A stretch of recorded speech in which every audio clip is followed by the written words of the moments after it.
Welcome to the Academic Success and Advising Center's mini workshop series. Our goal is to provide short but helpful presentations that will assist you with academic skills. The Studying 101 presentation offers tips and suggestions on how to develop study skills. Enjoy! One thing to keep in mind is that studying actually begins in the classroom. Before you head to class, you should preview the material you're about to learn to better your understanding and be an active learner in the classroom. Take notes during class and lectures and ask questions if you have any. Make sure you complete the required readings or homework due that day, and make sure to review any notes you took after class to gauge your understanding and fill in any gaps or blanks that you didn't understand during the lecture.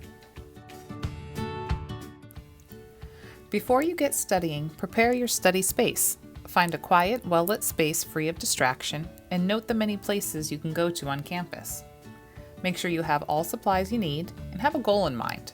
Think about what you want to complete or accomplish during this study time.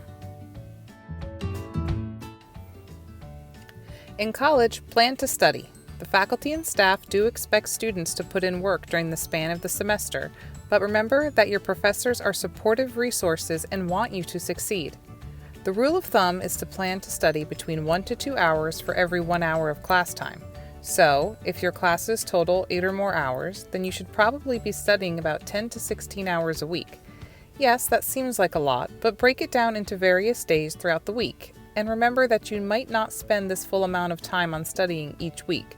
Some weeks might be lighter than others, but remember that some courses you take will require extra time and dedication. We hope you found this mini workshop helpful, and good luck with studying.